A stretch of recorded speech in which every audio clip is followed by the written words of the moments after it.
Hello and welcome everyone. My name is Desi and welcome back to my 90s nostalgia trip, which is the sitcom show Frasier.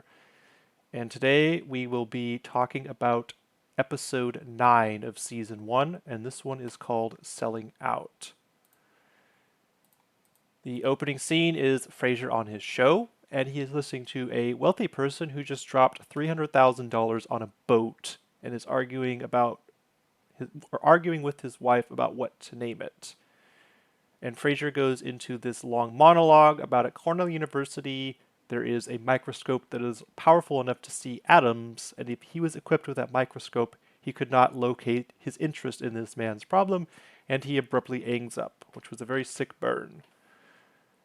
Roz brings him a promo pitch for an Asian restaurant, and he starts to read it, and then he goes in and he stops, and he's like, Roz, what are you doing? This is ridiculous. Like, I don't do promos. I'm a respected psychologist. I don't do this.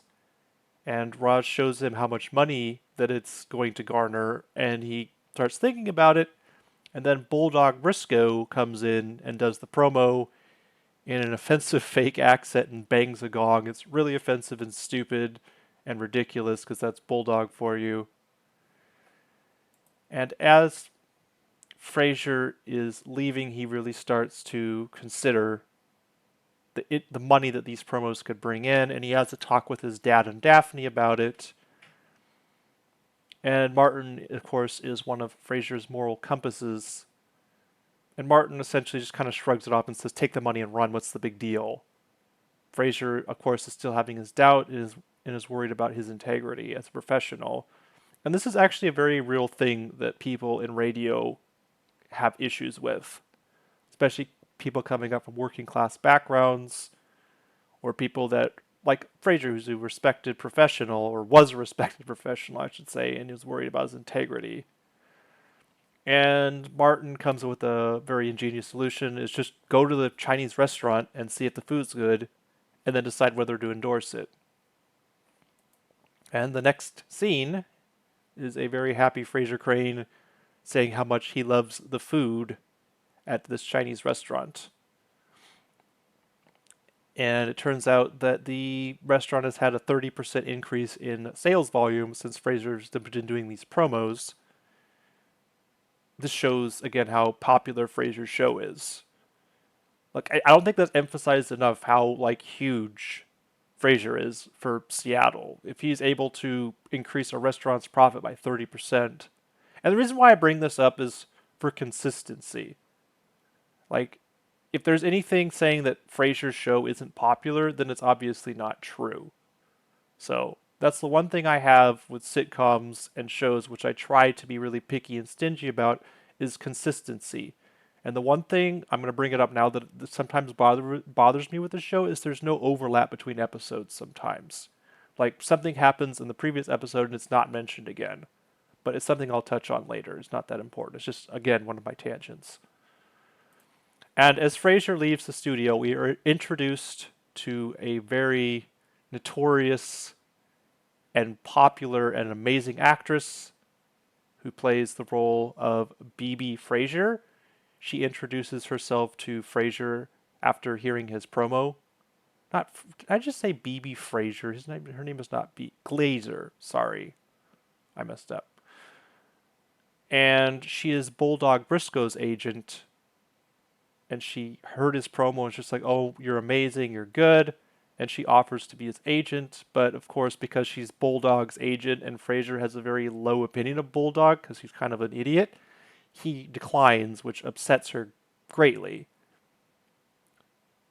And she attempts a bit of seduction, which fails. And then immediately she shifts.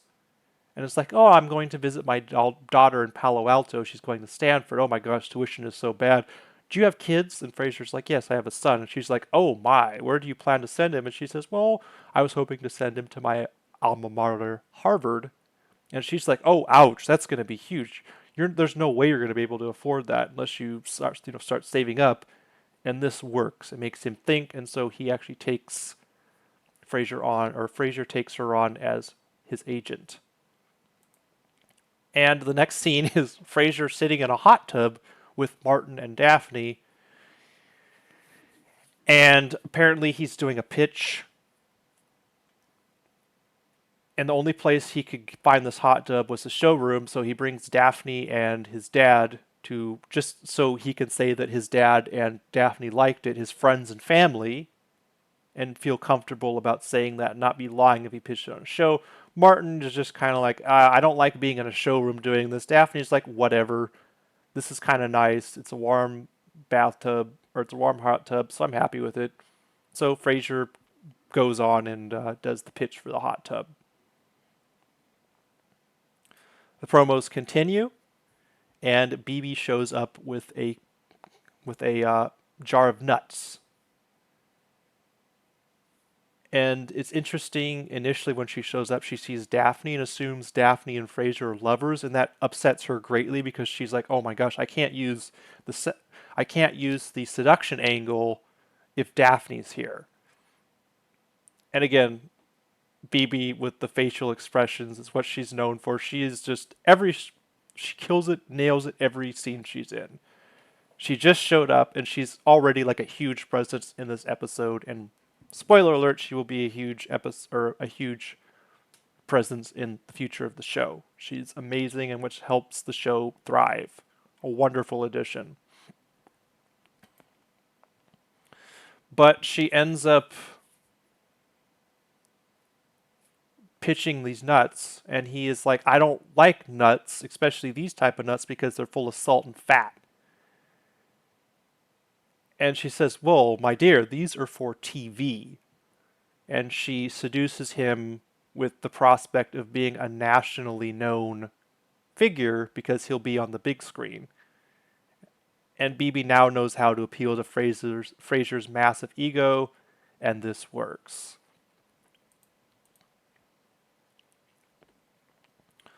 So the next scene is actually at the TV studio, and she shows Frasier the script, and he again is having these moral questions because the script is basically knowing a nut when he sees one. And he's like, that's very reductive. I don't like the way that it's insulting the people that I use. I'm not a nut lover. I don't love like nutty people. Like, this is ridiculous and insulting. And Bibi eventually just flat out snaps at him. And this is the first time we've seen her really lose her composure. And which, of course, shocks him, but she immediately regains it and calms herself down and just tries to soothe him and tries to... Bibi is so morally gray. She is unethical, but at the same time, she's very talented at reading people and petting Frasier's ego to get him to do what she wants. The next scene is Frasier meeting with Niles at the coffee shop, and he asks him for guidance, and Niles, of course, thinks this whole thing is ridiculous. But Niles is also kind of a hypocrite because his license plate says shrink on it. So again, Niles is being a bit hypocritical. Frasier feels like he's selling out, and Niles tells him, oh, you sold out a long time ago, which of course, laugh track. And it really doesn't matter what he does because everybody's seen what he is and seen he's just kind of a fake. This upsets Frasier, and it's presumed he goes through with the commercial anyway because he has nothing to lose because he's already sold himself out. The next scene and final scene, we learn that Frasier actually didn't do the commercial. And he's regretful because this would have been a huge, like, a 5-figure deal, like $50,000 back then to do this commercial. And in fact, another famous psychologist personality that's a celebrity does the commercial in his stead. And this is obviously deeply upsetting Frasier because he's just like, oh, I could have done this and made all this money and got this exposure, but, I stood for my ethics. Which I guess good for Frasier, but at the same time, Niles has a point, is like, he's already sold out, he's already doing pop psychiatry, so what does it matter? So Frasier has both of these things going on in his head. But anyway, that's how the episode ends. I do want to point out our special guest, and that is Harriet Sansom Harris, who plays the role of Bibi Glazer. This is an amazing actress. She historically she started out in film and theater, or she started out in theater, Broadway. Her most notable guest appearances were in Desperate Housewives and of course Frasier itself. I think she's probably best known for her role in Frasier. Bibi Glazer is an amazing character, extremely well written and extremely well acted. Like Harriet Sansom Harris is an amazing actress, and she has a huge list of accolades. She's won a Tony for a musical, so she could do musicals. Multiple caliber style actress of what she can do. So she will be a recurring guest in future episodes, and she adds so much depth and so much character to the show. So I'm very happy that she's now in the show because she's even like when I was a kid and when I was a young adult, I knew exactly who Bibi, and I loved every scene that she was in pretty much. So my final thoughts for this episode is it was a good one, probably not up there with my favorites. I think Bibi Glazer was my favorite part of this episode. Mostly it's just Frasier like commenting like how he feels like he's selling out, which is a very real thing for media personalities. So, solid episode so far. Anyways, I think that's it for this one. 11 minutes, one of my shorter ones. Thank you all for watching, and I'll see you in the next one. Peace.